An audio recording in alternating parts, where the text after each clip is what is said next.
देवस्य धीमहि धियो यो नः प्रचोदयात्। गायत्री मंत्र साथ साथ बोले।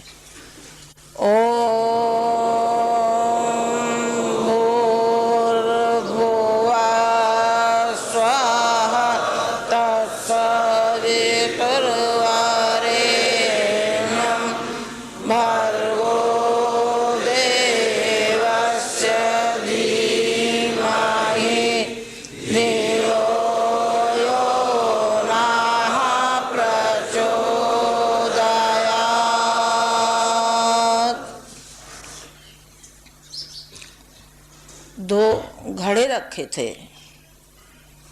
एक घड़े का मुंह ऊपर की तरफ था और एक घड़े का नीचे की ओर था। बारिश हुई। जो ऊपर की तरफ मुंह था वो भरता हुआ चला गया और जो नीचे की ओर जिसका मुंह था उसमें पानी ढलता हुआ चला गया। जो नीचे की ओर मुंह था वो बारिश को कोस रहा था और जो घड़ा भरा हुआ था उससे ईर्ष्या और डाह करने लगा कि इसके अंदर पानी कैसे आ गया और मेरे अंदर क्यों नहीं आया। बारिश बोली कि भले आदमी, कम से कम तुझे सीधा तो मुंह करना था, तू मुंह औंधा करके पड़ा था और गाली दे रहा है, हमको दे रहा है, दूसरे घड़े को दे रहा है, लेकिन अपने आपे को नहीं दे रहा है कि हमने मुंह सीधा क्यों नहीं किया है। अपनी पात्रता को विकसित क्यों नहीं किया। आपने अपने बारे में क्यों नहीं सोचा। दूसरों के बारे में सोचते रहे लेकिन अपने बारे में ये नहीं सोचा कि हम किस ओर हम जा रहे हैं, कि किधर को हमारी दिशा धारा है। उस दिशा धारा को न सोच करके और किधर के किधर ही हम चलने लगते हैं। ये दोष किसका है? ये अपना दोष है। बारिश का दोष नहीं था इसमें। बारिश तो समान थी। वो तो पात्रता का है कि पात्र कितना बड़ा है और कैसा है, उतना ही उसके अंदर आता हुआ चला जाता है। ये कहानी किसके ऊपर है? ये कहानी आप सबके ऊपर है, हमारे ऊपर है, आपके ऊपर है कि जितना हम चाहें तो हम श्रेष्ठ से श्रेष्ठ बन सकते हैं, निकृष्ट से निकृष्ट भी हो सकते हैं। अर्जुन उठते हुए चले गए। क्या कारण था कि उठते हुए चले गए और दुर्योधन उठता हुआ क्यों नहीं चला गया? जबकि एक ही गुरु के शिष्य थे दोनों, फिर एक के साथ ऐसा पक्षपात क्यों और एक के साथ ऐसा दुराव क्यों? नहीं भाई, गुरु तो पक्षपाती नहीं होता है, लेकिन शिष्य के अंदर वो भावनाएं, वो आस्थाएं हैं कि नहीं हैं। शिवाजी उठते हुए चले गए, एकलव्य उठता हुआ चला गया, तो कैसे चला गया? आखिर उसकी श्रद्धा और उनकी भावनाओं ने उनको ऊपर उठाते हुए चले गए।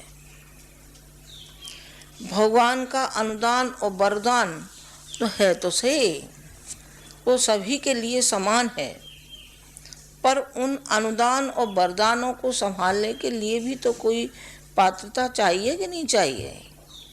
पात्रता चाहिए। समान रूप से मिलता हुआ चला जाएगा यदि आपकी पात्रता विकसित हो गई है तब। अनेकों भक्तों को मिलता हुआ चला गया भगवान। जाते रहे, सबरी के यहाँ जाते रहे और विदुर के यहाँ जाते रहे। उन्होंने जूठे बेर सबरी के खाए और कृष्ण ने सुदाम उसके यहाँ जाकर के विदुर के यहाँ केले के छिलके खाए। भगवान भूखा है तो सिर्फ भावनाओं का और श्रद्धा का भूखा है। भगवान को कुछ नहीं चाहिए, भगवान को आपकी श्रद्धा चाहिए, गायत्री माता को आपकी निष्ठा और श्रद्धा चाहिए। सुदामा के यहाँ कमी आई, निर्धन थे, लेकिन भगवान तो निर्धन नहीं था, भगवान के तो अपार भंडागार भर रहे हैं। लेकिन भगवान ने उनकी पात्रता को विकसित किया और पात्रता देखी कि इसके अंदर पात्रता है कि नहीं है। जब सुदामा जी पहुँचे उनके यहाँ द्वारका में, तो उन्होंने एक ही शब्द कहा, ये कहा कि तुम्हारे पास क्या है, लाओ दो। सबके यहाँ भगवान जाते हैं और सबके यहाँ मांगते हुए चले जाते हैं, उनकी क्षुद्रता, उनकी निकृष्टता को त्यागते हुए चले जाते हैं और कहते हैं कि अपना विकास कीजिए और लीजिए सुदामा के पास थोड़े से चावल थे, उनकी घरवाली ने दे दिए और वो चावलों को बगल में दबा करके और चले गए। उनका इतना विराट स्वरूप, उस मित्र को मैं चावल दूं, वो तो सोच रहे थे ये मैं चावल कैसे दूं। मेरी घरवाली ने तो ये कहा था कि तुम्हारे बालपन के सखा हैं, तुम इन चावलों को उनको देना भेंट में, पर वो नहीं दे पा रहे थे और कृष्ण ताड़ गए, इस बात को ताड़ गए कि इनके पास है, पर ये संकीर्ण मन, इनका जो संकीर्णता से भरा हुआ मन है, या तो वो नहीं दे पा रहा है या ये संकोचवश नहीं दे पा रहे हैं। तो उन्होंने कहा कि लाओ सुदामा जी, क्या लाए हैं, हमारी भाभी ने क्या भेजा है। उन्होंने कहा कि मेरे पास कुछ नहीं, कि तुम्हारे पास कुछ नहीं है। उन्होंने कहा कि ये चावल हैं। कहते हैं उन्होंने 3 मुट्ठी भर कर के चावल खाए और फिर उनकी पत्नी ने उनका हाथ पकड़ लिया। उन्होंने कहा कि तीन खा करके तो आप सारा का सारा दिए दे रहे हो, चौथे को खा करके तो आप क्या करेंगे, आप 3 मुट्ठी खाइए, तीनों लोगों के विजेता हैं आप, बस इससे ज़्यादा मत खाइए। और सुदामा का कहते हैं कि उसका क्या से क्या होता हुआ चला गया। सुदामा के बारे में ये कहानी संभव है अलंकारिक हो, पर सिद्धांत इसके बिल्कुल सही है।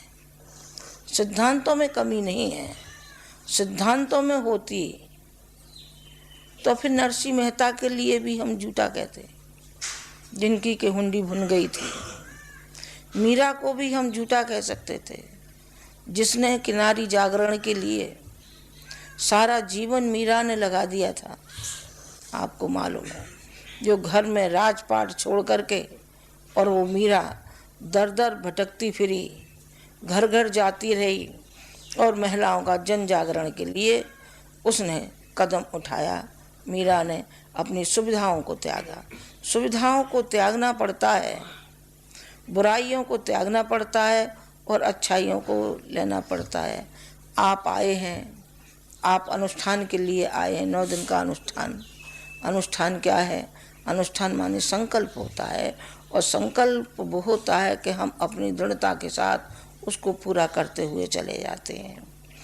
यदि संकल्प को हम पूरा नहीं कर पाए और हम कहीं भटक गए, हमारा दिमाग कहीं चला गया, जाप कर रहे हैं कहीं और दिमाग जा रहा है, जाने कहाँ का मारा कहाँ जा रहा है, जाने कहाँ का मारा कहाँ जा रहा है, घर गृहस्थी में जा रहा है, कारोबार में जा रहा है, जाने किधर को जा रहा है, तो फिर आप जब क्या कर रहे हैं, आप अनुष्ठान क्या कर रहे हैं, आप तो मखौल कर रहे हैं। आप मखौल मत कीजिए। क्या करें, आप एक अबोध बच्चे का रूप धारण कीजिए, अपने मन में विचार ये कीजिए कि हम एक अबोध बच्चे हैं, छोटे बच्चे हैं, और हम माँ की गोदी में खेल रहे हैं, माँ की गोदी में। अथवा ये भी कल्पना कर सकते हैं, ये भी भावना कर सकते हैं, जैसा कि गुरु जी के अमृत वचन में आपने सुना होगा कि आप ये मान के चलिए शांति कुंज माने है माता जी का पेट, इस गर्भ में हम पल रहे हैं। जब गर्भ में शिशु रहता है तो जो माता देती है उसी को खाता है, उसी से पलता है। इन 9 दिन के लिए आप बिल्कुल अपनी मनोकामनाओं से रहित आप उपासना कीजिए, फिर देखिए आपको कितना आनंद आता है। बहुत आपको आनंद आएगा और आपको शांति मिलती हुई उससे चली जाएगी।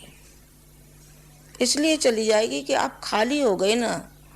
जब तक आप खाली नहीं होंगे, बांस जब तक खाली नहीं होता है तब तक किस तरीके से बांसुरी बन सकती है उसकी, कैसे उसमें वंशलोचन पैदा हो सकता है।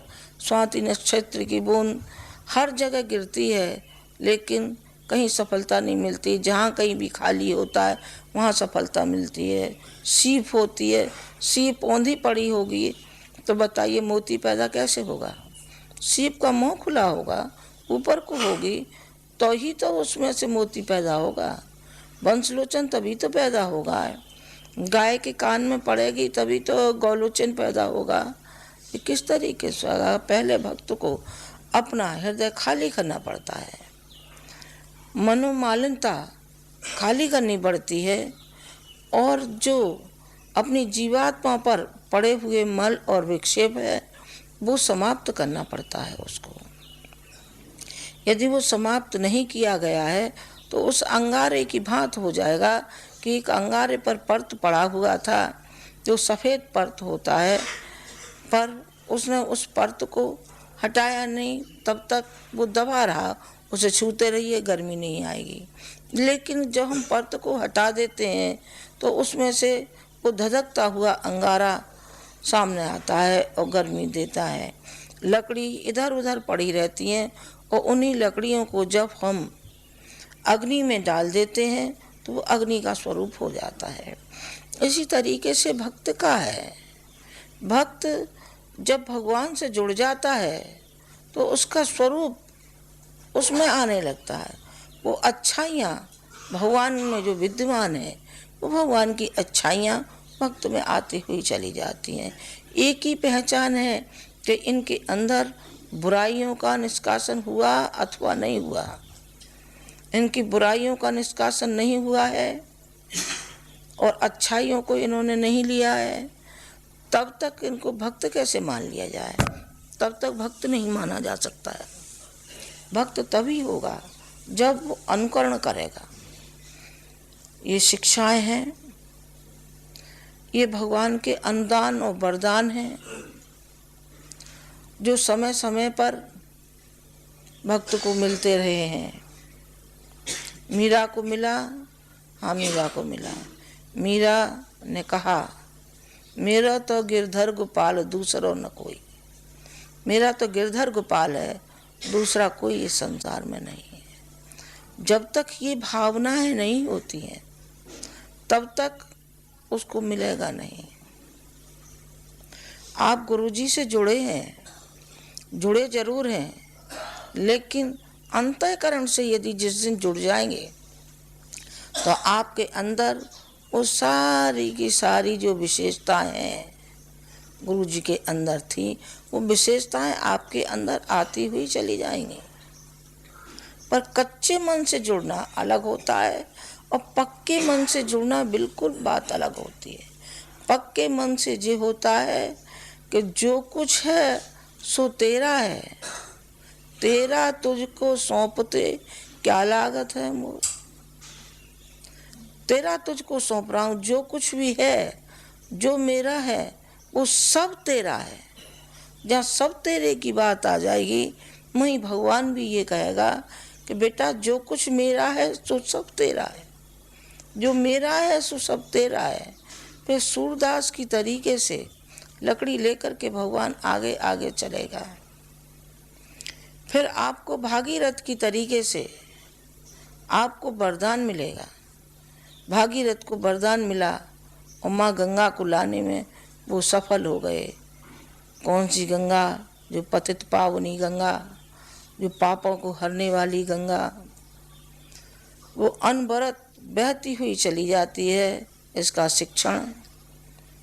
शिक्षण कब ले पाए? गंगा नहाने तो गए, ऊपर का मैल तो उतारा, लेकिन भीतर की जो पवित्रता थी उसको हम ग्रहण नहीं कर पाए। जब तक हम भीतर की पवित्रता को ग्रहण नहीं करेंगे तो फिर हम निर्मल कैसे हो गए? फिर हम पवित्र कहाँ हुए? हम अपवित्र ही रहे, क्योंकि हमने अंदर की बुराइयों को और मलिनताओं को छोड़ा नहीं। यदि हम मलिनताओं को छोड़ देते और उस गंगा की तरीके से निर्मल और स्वच्छ हो जाते, गतिशील हो जाते, कि वो सारे समाज को, सारे राष्ट्र को वो निभाती हुई चली जाती है और सारे घर घर के मैल उतारती हुई चली जाती है। इस तरीके से यदि भावनाएं आई होती तो गंगा का नहाना, सच्चा गंगा का नहाना आ जाता और गंगा आपके अंदर में प्रवेश कर जाती, जिस तरीके से रैदास के अंदर प्रवेश कर गई थी। कहते हैं कि रैदास ने फूल भेजे थे और वो फूल उन्होंने ये कहा था कि माँ गंगा को देना।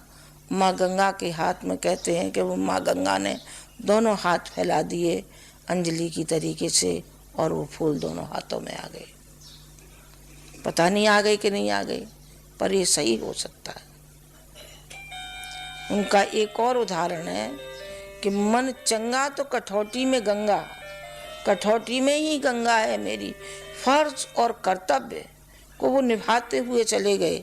जो उनका कार्य था उन्होंने कहा कि ये भगवान का कार्य है, ये माँ गंगा का कार्य है, जो मैं कार्य कर रहा हूँ इसको छोड़ करके मेरा जाना ठीक नहीं है। माँ से कह देना कि बहुत व्यस्त है तुम्हारा पुत्र, इसीलिए वो नहीं आया है। कहते हैं किसी का कंगन एक खो गया था, तो उन्होंने ये रैदास को चैलेंज किया कि तुम भगवान के भक्त हो, तो ये बताओ ये कंगन हमारा खो गया है, तो कंगन कहाँ से आवे। एक उनके ऊपर व्यंग था, व्यंग था, भगवान की कुछ दयन थी, कुछ गंगा माँ की करुणा थी। तो कहते हैं कि उन्होंने कठौती में से निकाल के कंगन उनको दे दिया। पता नहीं, ये तो चमत्कारिक बात है, मैं कैसे इस बात को अपने मुंह से कहूँ, शोभा भी नहीं देता, नहीं ये फिर चमत्कार हो जाएगा। चमत्कार नहीं बल्कि भक्त की जो विशेषता थी और उनको अनुदान और वरदान के रूप में जो मिला था उसने दे दिया। इसी तरीके से एक उदाहरण और है, एक संत थे और एक किसी कन्या का विवाह था, तो संत के पास एक व्यक्ति आया और उन्होंने कहा कि हमारी बेटी की शादी है, हमें कुछ दे दीजिए आपके यहाँ हो तो। उन्होंने कहा सारा घर देखा, कुछ नहीं था, पत्नी सो रही थी, उसके दोनों हाथों में कंगन थे। तो उन्होंने चुप से एक कंगन उतार करके और उसको अतिथि को दे दिया कि जा भाई, और तो कुछ नहीं है मेरे पास, जी एक कंगन है, इस कंगन को तुम ले जाओ। दूसरा उतार नहीं पाए। इतने में उनकी पत्नी की आंख खुल गई और पत्नी मुस्कुराते हुए पत्नी ने कहा कि ऐसे अच्छे कार्य के लिए आप यदि दे रहे हैं तो लो ये दूसरा भी कंगन आप ले जाइए, दूसरा भी कंगन ले जाइए। जो उदारता के लिए कहा गया, इसका मतलब ये नहीं है कि हम घर से फकीर बन जाएं और घर को बिल्कुल खाली कर दें, फर्ज और कर्तव्यों को ध्यान में न रखें, लेकिन हम पड़ोस की तरफ भी हम देखें। आखिर हमारे पड़ोसी भी किस अभाव में जीवन काट रहे हैं और हम शानदार जीवन काट रहे हैं। गांधी जी का उदाहरण सुना ना कि गांधी जी जा रहे थे, गांधी जी ने एक महिला को देखा जो कि बड़ी पुरानी साड़ी पहने हुई थी, फट रही थी साड़ी। तो उन्होंने कहा कि बहन इस साड़ी को तुम धोती नहीं हो। उन्होंने कहा कि बताइए, आपने बहन कहा है तो आप ये बताइए मैं साड़ी धोऊं कैसे। मेरे पास जब एक ही साड़ी है तो मैं एक साड़ी को धोऊंगी कैसे। उनकी बात समझ में आ गई। उनके थैले में एक साड़ी और अपनी उनकी धोती रखी थी। उन्होंने कहा कि ले ये धोती तू ले जा और इस धोती से तू अपना तन ढक ले और इस धोती को तू धो। उसी दिन से गांधी जी ने आधी धोती पहनना शुरू किया।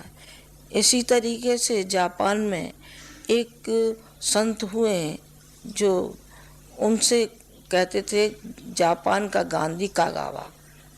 गांधी की तरीके से उनके विचारधारा और गांधी अपने राष्ट्रपिता हो गए और वो भी जापान के राष्ट्रपिता हुए हैं।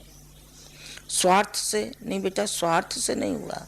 स्वार्थ यदि मन में होगा तो फिर हम स्वार्थ के वशीभूत होकर के हम कुछ पा नहीं सकेंगे। स्वार्थ तो फिर स्वार्थ ही रह जाएगा। हमें परमार्थ की ओर कदम बढ़ाना चाहिए। हमारी उपासना भी सफल तभी होगी। उपासना का मतलब क्या है? मतलब एक ही मतलब है कि जो जीवात्मा परमात्मा में मिल जाए, ये समर्पण है, ये समर्पण है। उपासना भगवान के लिए की जाती है और साधना अपने लिए की जाती है। भगवान के लिए उपासना और अपने लिए साधना। अपने लिए साधना, अपने व्यक्तित्व को बनाना, व्यक्तित्व को बनाना। फिर आती है समाज सेवा की, जिसको कि आराधना कहते हैं। आराधना के बगैर हमारी साधना अधूरी है, हमारी उपासना अधूरी है। यदि हमने समाज सेवा नहीं की है तो ये दोनों चीज़ हमारी अधूरी हैं। और हमने किया है तो हम संपूर्ण व्यक्तित्व उससे बनता है, संपूर्ण इससे व्यक्तित्व बनता है। उस व्यक्तित्व को बनाते हुए चले जाते हैं तो सारे समाज को, सारे राष्ट्र को वो हमारा सहयोग मिलता हुआ चला जाता है और देते हुए चले जाते हैं। उसके बदले में सम्मान और सत्कार मिलता हुआ चला जाता है। ये आपको मालूम है, भली बात मालूम है कि जितने भी हमारे संत हुए हैं, जिनको अनुदान और वरदान मिले हैं, वो तो स्वयं निहाल हुए ही हैं, लेकिन उनके पास कुछ नहीं रहा है। गुरुजी के पास कुछ नहीं रहा, कभी भी एक नया पैसा तक उनकी जेब में नहीं रहता था। मिशन के लिए उन्होंने लाखों खर्च किए और अपने लिए वो एक नया पैसा खर्च नहीं करते थे। मैं आपको एक बात बताऊं, बहुत पुरानी बात है, शुरू की, कि मुझे लेने के लिए आगरा गए तो कुछ पड़ोस की जो लड़कियां थीं उन्होंने मुस्कुराई और उन्होंने देखा कि जो धोती पहने हुए हैं उसमें थेगड़ी लग रही है। उन्होंने कहा कि जब इनको मालूम था कि हम लेने जा रहे हैं तो फिर ऐसे कैसे आए। वो लड़कियां जो थी मुस्कुराई। मैंने लड़कियों को डांटा। मैंने कहा तुम ये मत समझो, भिखमंगे नहीं है, गरीब नहीं है, पर हमारा रहन सहन जो है वो हमारा गरीबों का सा है, क्योंकि हमने बना रखा है तो फिर तुम क्यों हंसती हो। उनका जो रहन सहन था, जो मैंने आपको बताया, कई बार मेरा साथ जाना हुआ तो मैंने देखा, एक बार उनकी यहाँ से लेके यहाँ तक धोती फट गई। मैंने तो अच्छी देख करके रखी थी, धो करके साफ करके। मैंने कहा ये साबित है, मुझे क्या मालूम होती इतनी घिस गई है कि पहनते ही फट जाएगी। अब पहनते ही फट गई। अब मुझे बहुत शर्म आने लगी। शर्म अपने ऊपर छोप भी आया कि मैंने धोती को देखा नहीं, कम से कम यूँ करके देखती, पर यूँ करके देखती तो सारी फट जाती। तो मैंने उनसे कहा कि आप धोती ऐसी पहने हुए हैं, आप दूसरी बदल लो। उन्होंने कहा देखो मीलों आगे निकले आए हैं, अब मीलों पीछे जाएं तब धोती को बदल के आवे। इसे तो ऐसी भली है, कोई नहीं देखता है। हमें धोती को देख रहा है कि हमारे व्यक्तित्व को देख रहा है। व्यक्तित्व होता है कि ये बनावटपन होता है। बनावटीपन उनके जीवन में जरा भी नहीं था। उपासना की तो उन्होंने हृदय से की, साधना की तो उन्होंने हृदय से की, और आराधना की तो उन्होंने हृदय से की। जिसमें आप लोग जुड़े हुए हैं, इनमें कई एक तो पुराने बैठे हैं जो कभी मिलते थे, उनसे बातचीत करते थे। वो भूल पाएंगे जिंदगी भर? वो बेटे नहीं भूल पाएंगे, उनको कोई भी नहीं भूल सकता है। जो भी कोई उनसे जुड़ा है और उनके समीप बैठा होगा, कभी भी वो भूल नहीं सकता है।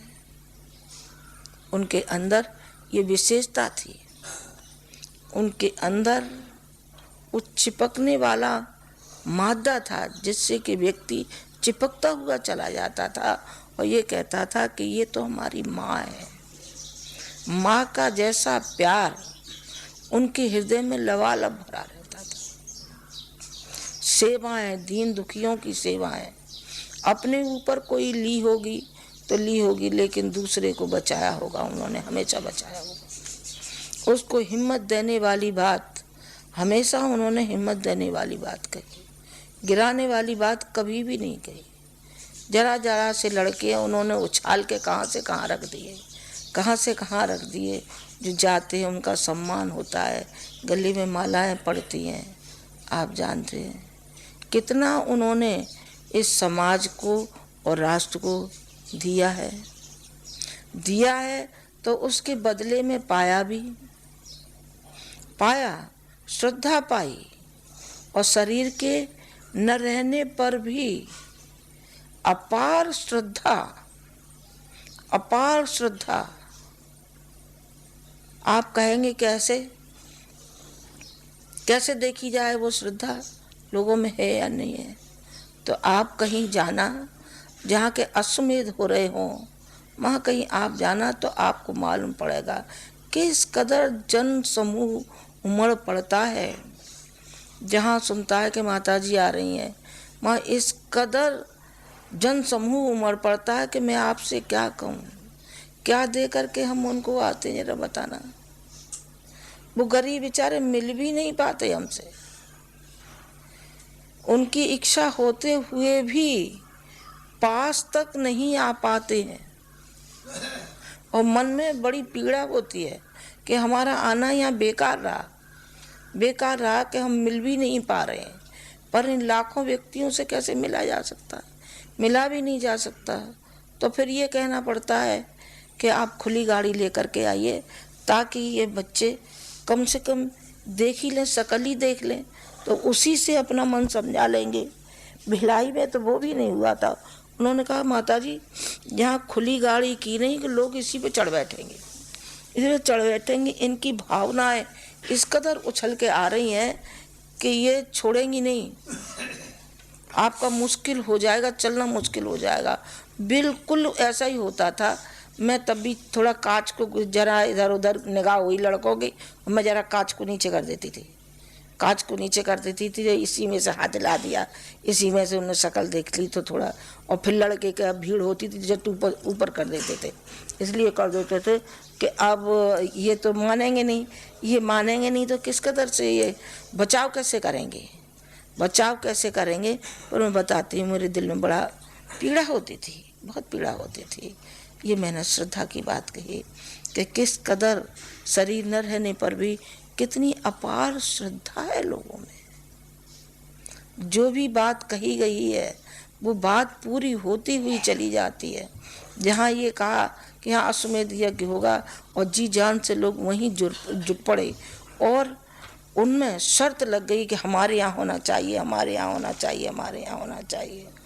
जी मैंने देखा उनके अंदर झांक करके, तो मैं कंट्रोल थोड़ा करती रही हूँ, करूँगी भी कंट्रोल, कि जब पास में हो रहा है तो तेरे यहाँ कैसे दे दें, और तेरे यहाँ पीछे देंगे, अभी नहीं, थोड़े दिन बाद देंगे तो सही, पर तुम्हें थोड़े दिन बाद देंगे, अभी नहीं देंगे। इतनी श्रद्धा लोगों की क्यों साहब कैसे हो गई?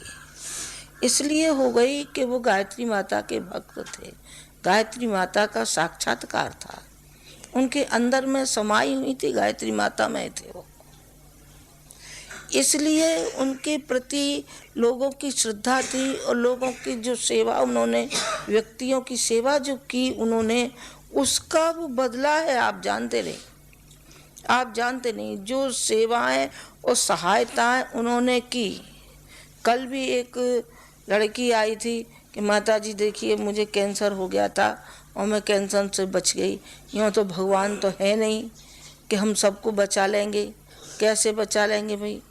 भगवान भी जब प्रारब्ध को नहीं पलट सके तो हम कैसे पलट दें?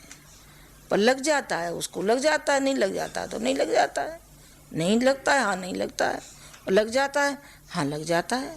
सैकड़ों को, हजारों को लगाए, लाखों को लगाए जो कि ऐसे पीड़ा पतन में पड़े हुए थे, और उनको कहाँ से कहाँ ले जा कर के रख दिया। वो अपने को धन्य मानते हैं। जो अपने को धन्य मानते हैं उनकी श्रद्धा है बेटा, लोगों की श्रद्धा है, व्यक्तियों की, और उनका पुरुषार्थ था, उनकी भावनाएं थी, जन समूह के लिए उनकी जो भावना पीड़ा पतन के प्रति थी, वो है सारा का सारा उसको जब तक आप नहीं समझ पाएंगे तो फिर आपकी उपासना वो सार्थक नहीं होगी। प्रत्येक अक्षर के पीछे एक सिद्धांत है, एक भावना है, एक उसमें शिक्षण है। जो गायत्री मंत्र के प्रत्येक 24 अक्षर हैं और 24 अक्षरों में जो उसमें भावार्थ भरा पड़ा है उसको आप हृदयंगम कीजिए और फिर उन पे अमल कीजिए। अमल कीजिए। अमल यदि किया गया है तो फिर आपका समग्र व्यक्तित्व बनता हुआ चला जाएगा। समग्र व्यक्तित्व बनता हुआ चला जाएगा। वो आपने ध्यान नहीं दिया, केवल माला ही सटकाते रहे तो फिर तो आप बगुला भगत हो जाएंगे। बगुला भगत जानते क्या होते हैं? बगुला ऐसा होता है कि बिल्कुल चोंच नीचे करे हुए यूं बैठा रहता है, बिल्कुल नदी के किनारे बैठा रहता है और जहाँ उसको मछली दिखाई पड़ी उठाई गपक गपक मुंह में दे जाता है। गपक मुंह में दे जाता है। जो हमारे स्वार्थ हैं ये हमारे निष्कासित नहीं होते। मनोकामनाएं ढेर सारी लाए, जाने क्या क्या मनोकामनाएं, सबको निकाल के फेंको। आज पहला दिन है, सब मनोकामनाओं को यहीं रख जाओ, आप हमारे पास रख जाओ।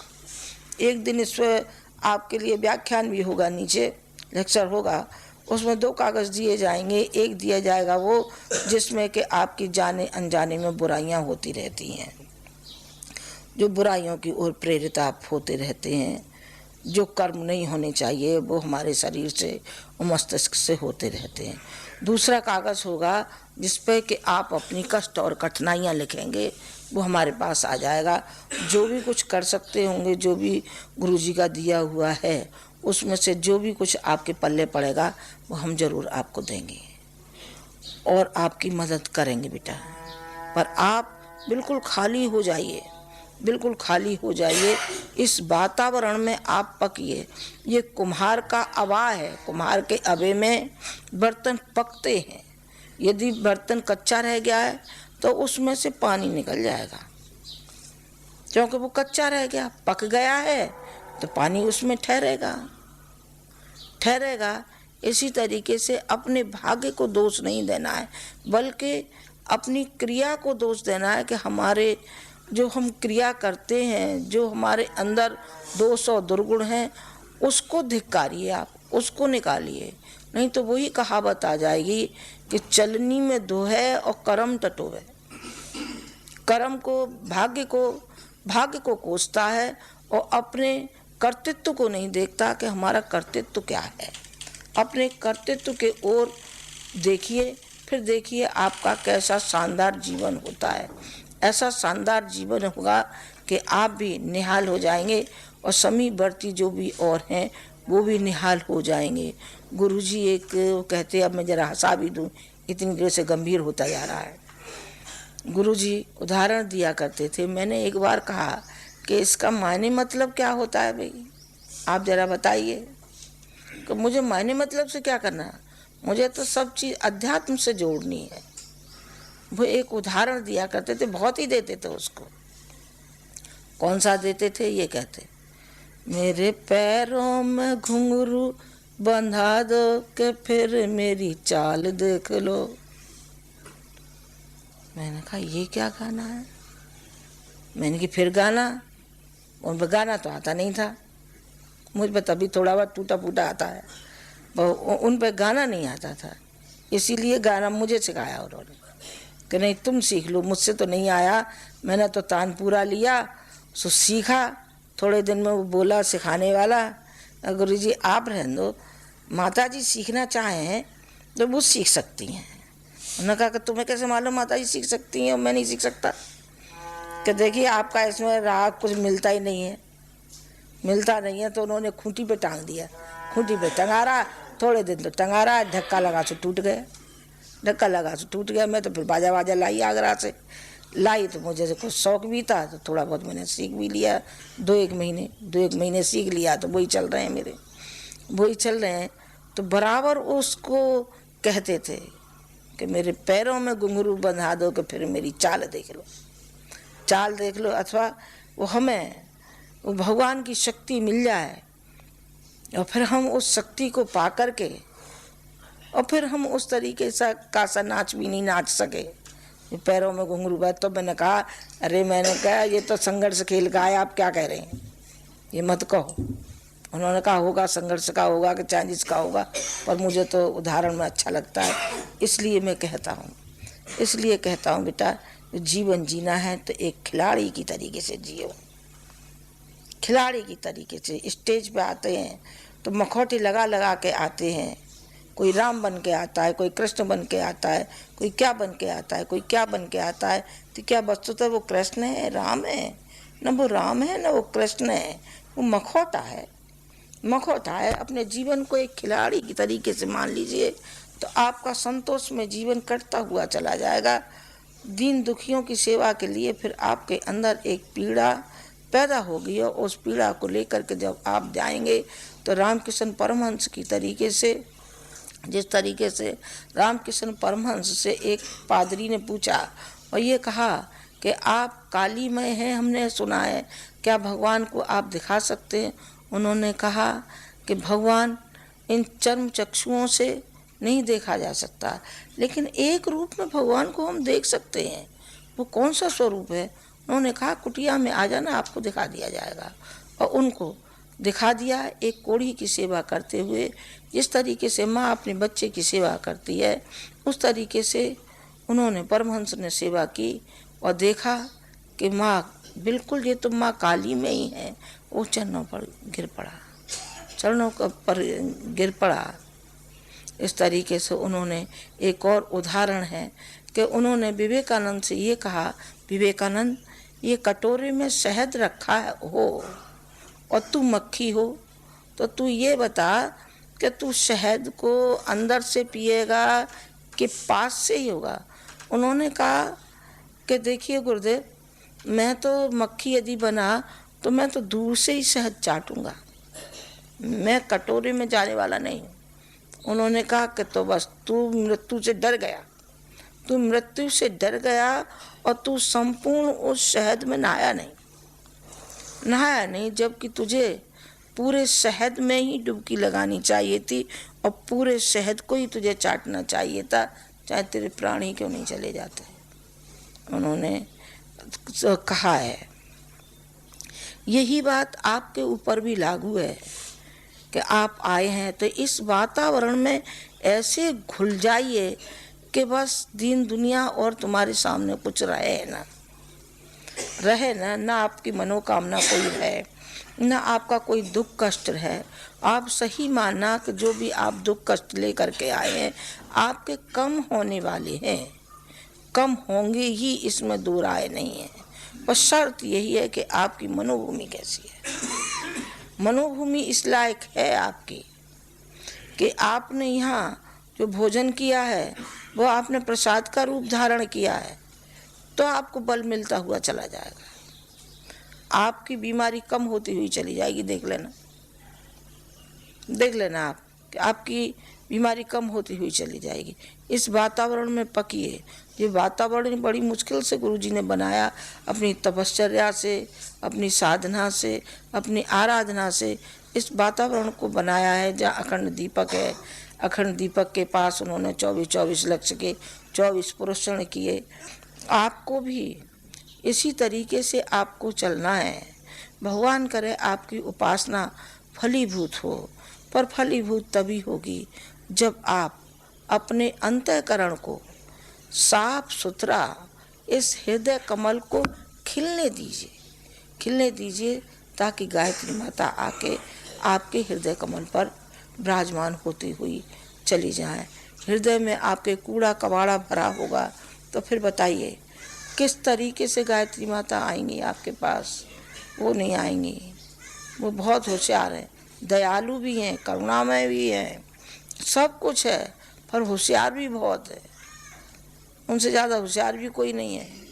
वो गंदे गलीज पे नहीं बैठती, चूहे पे नहीं बैठेंगी, कबूतर पे नहीं बैठेंगी, वो हंस पे बैठेंगी जो विवेकशील होता है, नीर और क्षीर का, जिसको विवेक होता है, ज्ञान होता है, उदार होता है, उसके ऊपर आकर के गायत्री माता बैठेंगी।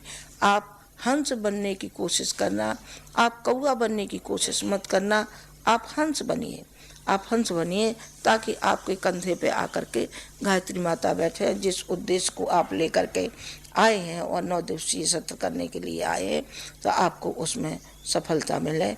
इन्हीं शब्दों के साथ मैं अपनी बात समाप्त करती हूँ। ओम शांति।